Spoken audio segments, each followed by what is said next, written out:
Marko, dobar dan, dobrodošli u emisiju Na glas. Zašto je vaš roman, naučno-fantastični roman Res vam hvala, baš vam hvala, takav hit? Koje je vaše objašnjenje? Ponudio sam jedno rešenje čitaocima koje je u domenu naučne fantastike. Jer to jeste poenta ove knjige, da nam je situacija toliko teška u Srbiji da čovjek teško može da bude optimista i da rešenje za probleme treba da dođe iz nekog paralelnog univerzuma. A pošto Srbi vole nasilje, a i komunisti su skloni bili nasilju, ovi moji u knjizi isto tako, da sad ne otkrivam čitaocima sve, ali rešavaju sve naše probleme tamo vrlo brzo i efikasno. U vašem romanu Jugoslavija se nije raspala, to je jedno visokotehnološko društvo u kome fabrike kao što su Niš, Iskra nisu propale, vozovi od Skoplja do Ljubljane voze za svega par sati, ljudi dalje nose jasine trenerke. Da li je to jugonostalgija ili samo neka mogućnost u stilu šta bi bilo kad bi bilo? To je parodija. Nemoguće je bilo da tako nešto uspe, jer u mojoj knjizi upravo onaj nerazvijeniji deo Jugoslavije, Bosna, Crna Gora i Srbija su tehnološki napredne i tako, eto, to se desilo u tih 20 i nešto godina posle pogibije predsjedništva, celog predsjedništva i svih članova predsjedništva SFRJ i predsjednika Republike i pokrajina, tako je u stvari Jugoslavija i opstala. Oni su poginuli na velikoj avionskoj nesreći. S druge strane, u pravom životu jasno je šta se desilo i mislim da je jasno da Jugoslavija, naročito socijalistička, nije mogla da opstane. Vi ste završili prava, bavili ste se, još uvek se bavite muzikom, ali ste sa pisanjem romana i priča počeli u vreme kada su jedni u nizu protesta protiv Miloševića krajem 90-ih propali. Zašto je baš to bio okidač? Generalno je situacija bila teška celih 90-ih. Meni su roditelji bili razvedeni, ja sam živio s majkom koja nije radila.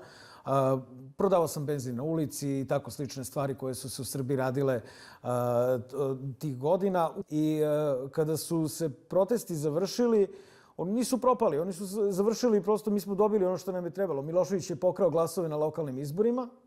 Mi smo uspeli posle 3 meseca nekako da vratimo te glasove, a onda se opozicija posveđala. Međutim, ono što sam ja tu naučio, imajući u vidu kakva je situacija sa pravom i pravdom u Srbiji, kakvi su sudije, kakvi su tužioci, kakvi su advokati u Srbiji, zaključio sam da ne želim tim da se bavim. I onda kad se nađeš u takvoj krizi, a to nije redak slučaj kod ljudi koji imaju 22-23 godine, počeo sam se bavim pisanjem. Sada ste ponovo na barikadama. Zašto? Ja sam na barikadama uvek. Da li u svojstvu građanina, studenta, anonimusa, a pogotovo u svojstvu javne ličnosti.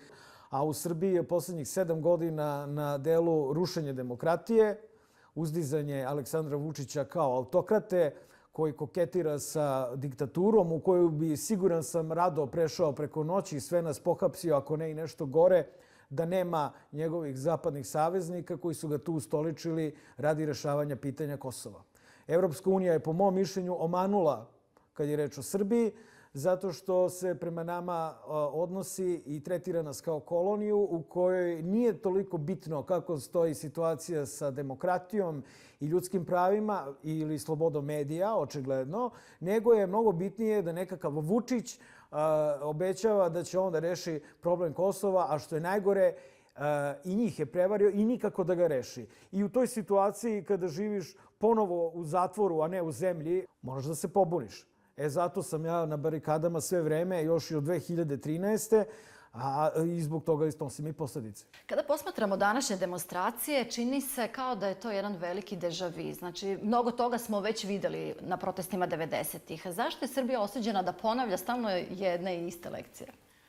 Zato što smo dobri u rušenju diktatora na demonstracijama. Znači, pokazali smo da umemo. Slobodana Miloševića, koji je bio mnogo veća faca od ovoga, smo uspeli da srušimo na ulici i verujem da će i ovde biti isti slučaj, jer ovo je mnogo slabiji igrač od Slobodana Miloševića. Onog trenutka kada izgubi podršku spolja, on bi se i sam urušio. Ali to ne znači da mi ne moramo da odigramo svoju ulogu do kraja. Prema tome, Stvar je u tome da je Srbija takva zemlja da se svako malo, dakle, nađe neki autokrata koji bi želeo sam da vlada ili sa svojom malom bandom, kako je to slučaj sa Aleksandrom Vučićem. I opet je u našoj tradiciji srpskoj da takve likove rušimo silom ili ulicom ili, otkud znam, na neki nedemokratski ili nekonvencionalan način. Zato što je Vučić napravio sistem u kome je nemoguće pobediti ga na izborima zato što je uzurpirao sve demokratske institucije. Da, i medije. To je moje sledeće pitanje. Vi ste i nagrađivani autor, ali ste na neki način svo vreme u undergroundu. Znači, nema mnogo promocija vaše knjige. Uprkos tome, vaša knjiga je hit.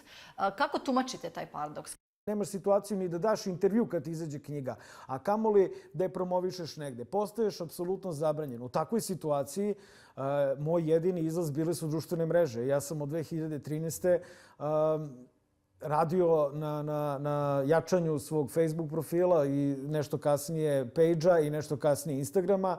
Na Twitter nisam mogao zato što je tamo previše toksična atmosfera za moje nežno biće. Ali stvar je u tome da sa tih 40.000 ljudi koliko imam na Facebooku i ovih 15.000 koliko imam na Instagramu mogu da doprem do svoje publike. Da se ne hvališem sad, ali to je činjenično stanje. Imali smo književni fenomen, knjigu domaćeg autora koja se prodala u ogromnu tiražu, koju su sve zemlje bivše Jugoslavije objavile, koja je bila u užem izboru za nekoliko najvećih regionalnih nagrada. Niko se time nije bavio od srpskih medija, zato što autor laje. A kada iz Srbije dolazite u Sloveniju kao članicu Evropske unije, da li vam se čini da je to ona Evropa kojoj Srbi teže?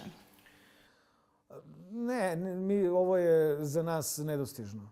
Mislim da je Evropa koju mi možemo težiti neka Bugarska. Slovenija je činjenično stanje vukla i Jugoslaviju i toliko je velika razlika u ovom trenutku između naše dve zemlje da prosto boli. Da li je okruženje ovde u Novom mestu inspirativno? Da li pišete? Da li ovde tokom marta nastaje neko novo delo? Tamo ne postoje uslovi za pisanje. U neprekidnoj, permanentnoj borbi sa režimom ja ne mogu da radim svoj osnovni posao. I znao sam da će mi ovaj mart u Sloveniji puno pomoći. Poznavajući Sloveniju, poznavajući sebe, pretpostavio sam da će ovde pisanje knjige krenuti. I krenulo je. Što je u suštini tragedija. Zato što ne mogu da se bavim svojim poslom u svojoj zemlji, nego tamo moram da ratujem protiv kretena, a onda dođem ovde gde me ljudi pozovu i omoguće mi da mesec dana sedim i počnem da pišem Baš vam hvala 2, drugu knjigu. Eto, to je ta ekskluzivna informacija. Srećno i sa demonstracijama i sa pisanjem. Hvala vam mnogo danas na ovom razgovoru. Hvala vama puno.